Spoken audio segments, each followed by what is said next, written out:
नमस्कार, मैं हूं अंकुर और आप देख रहे हैं सत्यहिंदी.com। एक नजर डालते हैं अब तक की सुर्खियों पर। शुक्रवार को भी संसद के दोनों सदनों राज्यसभा और लोकसभा में जोरदार हंगामा हुआ और इस वजह से दोनों सदनों की कार्यवाही को स्थगित करना पड़ा। कांग्रेस के राज्यसभा सांसद जयराम रमेश ने ट्वीट कर कहा कि मोदी सरकार ने तेजी से बढ़ती कीमतों और खाद्य पदार्थों पर जीएसटी दरों में बेवजह वृद्धि पर राज्यसभा में तत्काल बहस से इनकार कर दिया, लेकिन हम इन महत्वपूर्ण मुद्दों पर बहस करना चाहते हैं। केंद्रीय एजेंसियों को दुरुपयोग का आरोप लगाते हुए विपक्षी सांसदों ने नारेबाजी भी की। इससे पहले प्रधानमंत्री मोदी ने संसद में सरकार की रणनीति पर चर्चा करने के लिए कैबिनेट मंत्रियों के साथ बैठक की। बैठक में राजनाथ सिंह, अमित शाह, प्रहलाद जोशी, अनुराग सिंह ठाकुर, किरेन रिजिजू, पीयूष गोयल शामिल हुए। गुजरात कांग्रेस के अध्यक्ष जगदीश ठाकुर के एक बयान के बाद बजरंग दल के कार्यकर्ताओं ने अहमदाबाद में स्थित पार्टी के दफ्तर पर धावा बोल दिया।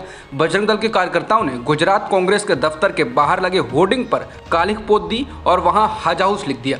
बता दें कि गुजरात में कुछ ही महीने के बाद विधानसभा चुनाव होने हैं और वहां बीजेपी और कांग्रेस के बीच सीधा चुनावी मुकाबला है।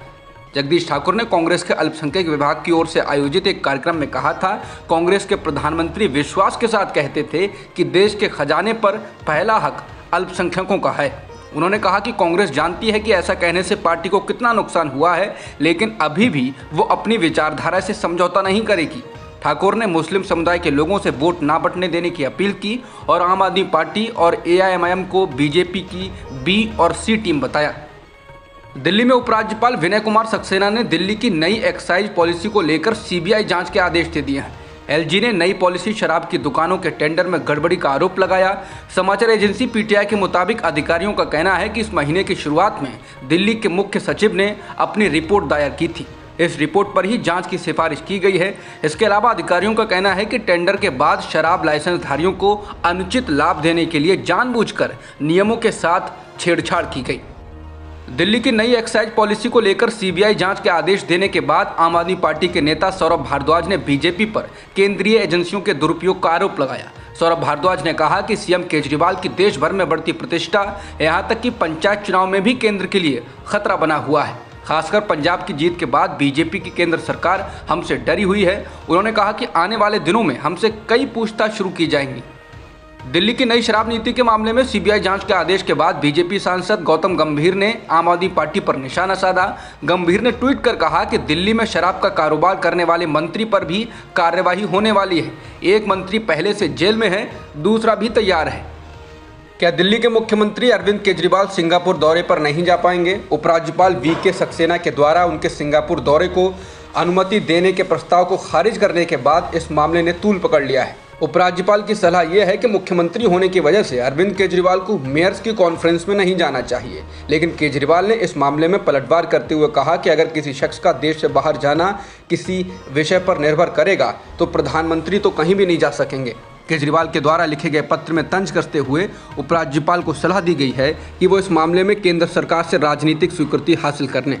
बता दें कि सिंगापुर में वर्ल्ड सिटीजन समिट 2 से 3 अगस्त को होनी है और अरविंद केजरीवाल को इसमें आने का न्योता दिया गया है। उपराज्यपाल के द्वारा अनुमति को खारिज किए जाने के बाद दिल्ली के उप मुख्यमंत्री मनीष सिसोदिया ने कहा है कि अरविंद केजरीवाल इस मामले में विदेश मंत्रालय के सामने अपना पक्ष रखेंगे और दिल्ली सरकार को उम्मीद है कि मुख्यमंत्री केजरीवाल को सिंगापुर जाने की अनुमति मिलेगी।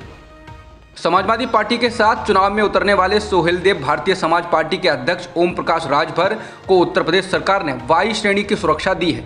वाई श्रेणी की सुरक्षा के अंतर्गत 2 निजी सुरक्षा अधिकारियों के साथ 11 सुरक्षाकर्मी दिए जाएंगे।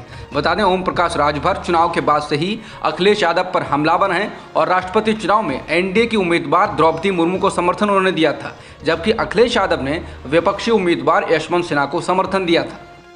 द्रौपदी मुर्मू देश की नई राष्ट्रपति बन गई हैं। राष्ट्रपति पद के चुनाव में एनडीए की उम्मीदवार द्रौपदी मुर्मू ने कुछ विपक्षी दलों के उम्मीदवार और पूर्व केंद्रीय मंत्री यशवंत सिन्हा को शिकस्त दी है। द्रौपदी मुर्मू को 3 राउंड की मतगणना के बाद कुल 64.03% वोट प्राप्त हुए, जबकि यशवंत सिन्हा को 35.97% वोट मिले।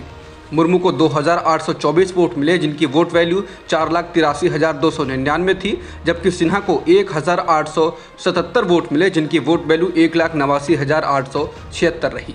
64 साल की द्रौपदी मुर्मू भारत की पहली आदिवासी महिला राष्ट्रपति बनी हैं। राष्ट्रपति चुनाव के नतीजे आने के बाद यह अहम बात सामने आई है कि बड़ी संख्या में विपक्षी सांसदों और विधायकों ने क्रॉस वोटिंग की है। इन सांसदों और विधायकों ने एनडीए के उम्मीदवार द्रौपदी मुर्मू को वोट दिया है। बीजेपी ने दावा किया है कि संसद के दोनों सदनों के 17 विपक्षी सांसदों और देश भर में 126 विधायकों ने पार्टी लाइन से हटकर द्रौपदी मुर्मू के पक्ष में मतदान किया है।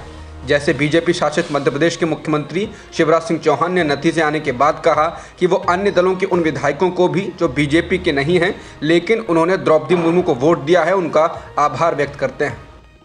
सीबीएसई ने 12वीं के नतीजों की घोषणा कर दी है। अक्सर सीबीएसई पहले 10वीं का रिजल्ट घोषित करता है और उसके बाद 12वीं के नतीजे आते हैं, लेकिन इस बार 12वीं के परिणाम पहले जारी किए गए हैं। वहीं इस साल 92.71% छात्र उत्तीर्ण हुए हैं। दिनेश गुणावर्धने ने आज श्रीलंका के नए प्रधानमंत्री के रूप में शपथ ले ली है। गुणावर्धने की नियुक्ति 6 बार के प्रधानमंत्री रानिल विक्रमसिंघे के राष्ट्रपति बनने के बाद हुई है। 73 साल के गुणावर्धने इससे पहले विदेश मंत्री और शिक्षा मंत्री रह चुके हैं। ओलंपिक चैंपियन नीरज चोपड़ा और रोहित यादव ने विश्व एथलेटिक्स चैंपियनशिप 2022 के फाइनल के लिए जगह बना ली है। नीरज चोपड़ा ने 88.39 मीटर दूर जेवलिन फेंककर फाइनल में जगह बनाई, तो रोहित यादव के जेवलिन ने 80.42 मीटर के साथ फाइनल के लिए क्वालिफाई किया। ये पहला मौका है जब एक साथ 2 भारतीय खिलाड़ियों ने फाइनल में जगह बनाई है। अब तक की खबरों में इतना ही। बाकी खबरों के लिए बने रहिए सत्यहिंदी.com के साथ।